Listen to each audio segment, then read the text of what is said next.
নির্বাচন নিয়ে টালবাহানা কেন? প্রশ্ন জয়নুল আবদিন ফারুকের। মার্কেট অন্যের তবু ভাড়া চান বিএনপি নেতা।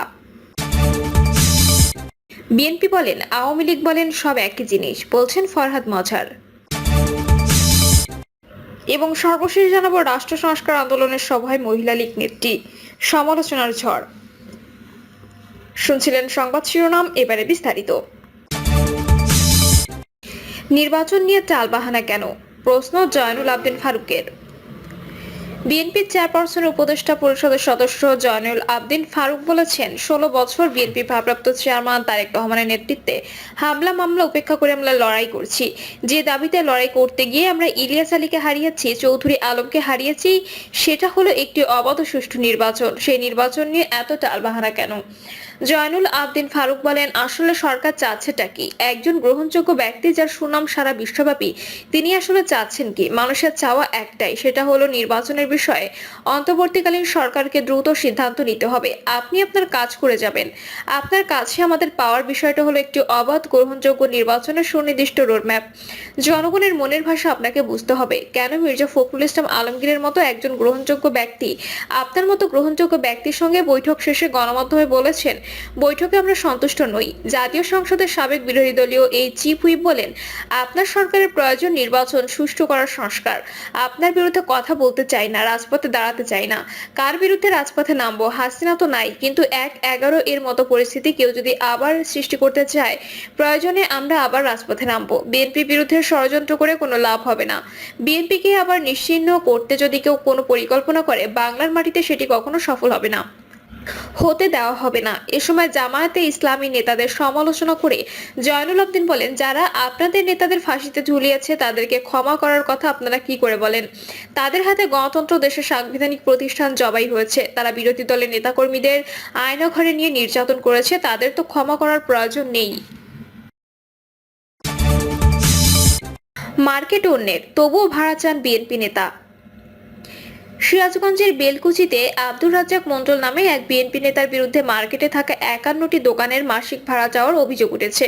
তার কাছে ভাড়া না দিলে দোকানে তালা ঝুলিয়ে দেওয়া হবে বলেও হুমকি দেন। এতে বিপাকে পড়েছেন ওই মার্কেটে প্রায় 1.5 যুগ ধরে ব্যবসা পরিচালনা করা 51 ব্যবসায়ী। অভিযুক্ত আব্দুর রাজ্জাক মণ্ডল উপজেলা বিএনপির সাবেক সাধারণ সম্পাদক ও পৌরসভার জিধুরি গ্রামের মৃত মজিবুর রহমানের ছেলে। আর তিনি আব্দুল হাই সুপার মার্কেটে থাকা দোকানগুলো থেকে ভাড়া দাবি করছেন বলে অভিযোগ। তবে এসব অভিযোগ অস্বীকার করেছেন বিএনপির এই নেতা। ভুক্তভোগী ও দলিল সূত্রে জানা যায়, উপজেলার চালা মৌজায় 268 নম্বর দাগের 78 শতক জমির মালিক ওসমান গনি মণ্ডল। ওই সম্পত্তি থেকে 30 শতক জমি 1965 পানি উন্নয়ন বোর্ড অধিগ্রহণ করে। পরবর্তী 1976 সালে ওসমান গনি মণ্ডলের মৃত্যুর পর বাকি 48 শতক জমির মধ্যে 44 শতক জমিতে আশ্রয় কেন্দ্র নির্মাণের জন্য ওসমান গনি মণ্ডলের 4 সন্তান রোস্তম আলী, মজিবুর, মতিয়া রহমান ও আব্দুল হাই মণ্ডলের কাছ থেকে মৌখিক চুক্তিতে নিয়ে নেয় সরকার।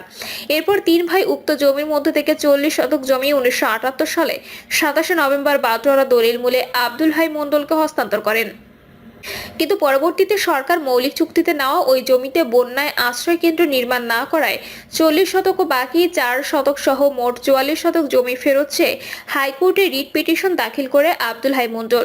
পরে হাইকোর্ট 2000 সালের উক্ত জমি 30 দিনের মধ্যে আবেদনকারীকে বুঝিয়ে দিতে ভূমি মন্ত্রণালয়কে আদেশ দেন। এরপর ওসমান গনি মণ্ডলের কন্যা সন্তানের ওয়ারিশ আব্দুল হাকিম গংরা বাটোয়ারা দলিল বাতিলের দাবিতে আদালতে মামলা করেন। এই মামলায় আব্দুর রাজ্জাক মণ্ডল গংরা অন্তর্ভুক্ত হয়ে জবাব দাখিল করে। পরে মামলাটি 2018 সালের 4 জুন খারিজ করে দেন আদালত। এদিকে 2014 সালে মারা যান জমির মালিক আব্দুল হাই মণ্ডল। ফলে বর্তমানে তার ছেলে ইকবাল রানা ওই মার্কেটের দায়িত্ব নেন। মুদি ব্যবসায়ী নূর নবী আক্তার বলেন, আব্দুল হাই মণ্ডলকে দোকানের পজিশন বাবদ 2 লাখ টাকা দিয়ে 2008 সাল থেকে এই মার্কেটে ব্যবসা করছি। পরবর্তী 2014 সালে তিনি মারা যাওয়ায় তার সন্তানদের ভাড়া দিচ্ছি। কিন্তু বিএনপি নেতা আব্দুর রাজ্জাক মণ্ডল গত 1-2 মাস ধরে ভাড়া চাচ্ছেন। তাকে ভাড়া না দিলে দোকানে তালা ঝুলিয়ে দেবেন বলে জানিয়েছেন। ভুক্তভোগী ইকবাল রানা বলেন, পৈতৃক সূত্রে পাওয়া ওই জায়গা আমরা 2007 সালে একটি মার্কেট ও একটি সেট নির্মাণ করেছি। নির্মাণের পর থেকেই সেগুলো ভাড়া দেওয়া হয়, যথারীতি ভাড়া আদায় করে আসছি। আমরা কোনো রাজনীতি করি না, কিন্তু গত 1.5 মাস আগে হঠাৎ মার্কেটের মালিক দাবি করে আব্দুর রাজ্জাক মণ্ডল দলের প্রভাব খাটিয়ে সাইনবোর্ড টাঙিয়ে দেন। পরে সেটি সরিয়ে ফেলেছেন, কিন্তু এখন আবার মার্কেটের প্রত্যেক দোকানদারের কাছ থেকে তিনি ভাড়া চাচ্ছেন। তাকে এই ভাড়া না দিলে ব্যবসা বন্ধ করে দেবেন বলে হুমকি দিয়েছেন। তার সাইনবোর্ড টাঙিয়ে মার্কেট দখলের চেষ্টায় থানায় লিখিত অভিযোগও করেছিলাম। তারাস উপজেলা বিএনপির সাবেক সভাপতি খন্দকার সেলিম জাহাঙ্গীর বলেন, বিএনপি রাজশাহী বিভাগীয় সহ সাংগঠনিক সম্পাদক আমাকে ওই জমির কাগজপত্র যাচাই করার জন্য বলেছিলেন। আমি জমির সব কাগজ নিয়ে আইনজীবীদের সঙ্গে বসেছিলাম। তারা বলেছেন আব্দুর রাজ্জাক মণ্ডলের বাবা ও তার চাচারা বাটোয়ারা দলিল মূলে ওই জমি আব্দুল হাই মণ্ডলের নামে হস্তান্তর করেছেন। সুতরাং ওই জমির মালিক আব্দুল হাই মণ্ডল। সম্পত্তির মালিক দাবি করে ভাড়া চাওয়া বিষয়টি অস্বীকার করে অভিযুক্ত আব্দুর রাজ্জাক মণ্ডল বলেন, এতদিন আওয়ামী লীগ সরকার ক্ষমতায় থাকায় ওই জায়গায় আমরা অবস্থান নিতে পারিনি। মূলত হাইকোর্ট ওই জমি আমার বাবা চাচাদের ফেরত দিয়েছেন। জমিতে আমার বাবার অংশ থাকায় মার্কেটে থাকা দোকানদারের কাছে ভাড়া চাওয়া হয়েছে। মার্কেটে 44 শতক জমির মধ্যে 40 শতক জমি বাটোয়ারা দলিল মূল্যে আব্দুল হাই মণ্ডল মালিক। এমন প্রশ্নের উত্তরে তিনি বলেন, ওই দলিলের কোনো মূল্য নেই। জমি যদি তাদের হয়ে থাকে তাহলে তারা আদালত থেকে আদেশ নিয়ে আসুক। সিরাজগঞ্জ জজ কোর্টের আইনজীবী বিষ্ণুপদ সাহা বলেন, ওই জমির কাগজপত্র পর্যালোচনা করে দেখা যায় উচ্চ আদালতের আদেশ ও বাটোয়ারা দলিল মূল্যে 40 শতক জমির প্রকৃত মালিক আব্দুল হাই মণ্ডল। তবে তিনি প্রয়াত হওয়ায় বর্তমান মালিক তার সন্তানরা, আর অবশিষ্ট 4 শতক জমির অংশীদার ওসমান গনি মণ্ডলের ওয়ারিশরা। বিএনপি বলেন, আওয়ামী লীগ বলেন সবই এক জিনিস, বলছেন ফরহাদ মজহার। জুলাই ঘোষণা না হওয়ায় ছাত্ররা বড় ধরনের ঝুঁকিতে পড়ে গেছেন বলে মনে করেন কবি ও রাষ্ট্রচিন্তক ফরহাদ মজহার। অন্তর্বর্তী সরকারের প্রধান উপদেষ্টা অধ্যাপক মোহাম্মদ ইউনূসকে উদ্দেশ্য করে তিনি বলেন, আপনি ছাত্রদের জুলাই ঘোষণা দিতে দেননি, এটা অন্যায় কাজ হয়েছে। এরা বড় ধরনের ঝুঁকিতে পড়ে গেছে। আজকে এই ঝুঁকির দায় কে নেবে? কারণ বিএনপি বলেন, আওয়ামী লীগ বলেন সব একই জিনিস। এরা তো এই তরুণদের বাঁচতে দেবে না। রাজনৈতিক দল নিবন্ধন আইন সংশোধন আন্দোলন নামের একটি প্ল্যাটফর্ম আয়োজিত এই আলোচনা অনুষ্ঠানে প্রধান উপদেষ্টার উদ্দেশ্যে ফরহাদ মজহার বলেন, আপনি যে জুলাই ঘোষণা করতে দেন নাই, আপনি কি যুক্তিতে দিলেন না? বলছেন আপনি জাতীয় ঐক্যমত তৈরি করবেন। একটা কথা বলতে চাই, বাপের নাম কি ছেলে দেয়? অনুষ্ঠানে অংশ নেওয়া বিভিন্ন দলের নেতাকর্মীদের উদ্দেশ্যে ফরহাদ মজহার বলেন, আপনারাই বলছেন অধ্যাপক ইউনূসকে 5 বছর থাকতে, উনি কি করে থাকবেন 5 বছর? আপনি তো ভুল করে ফেলেছেন প্রথম দিনই। দ্বিতীয় তর্কটা করছেন যে ইউনূস নির্বাচিত না। আরে ভাই, নির্বাচিত না মানে কি? তিনি রক্তদানের মধ্য দিয়ে হয়েছেন। আমি রক্ত দিয়ে তাকে নির্বাচিত করেছি। গণতন্ত্র মানে শুধু নির্বাচন নয়, এটি আবার মনে করিয়ে দিয়ে এবং কোনো দলের নাম উল্লেখ না করে ফরহাদ মজহার বলেন, যদি তোমরা অভ্যুত্থান করতে পারতা তাহলে তোমরাই তো থাকতা ক্ষমতায়। তোমরা তো পারো নাই।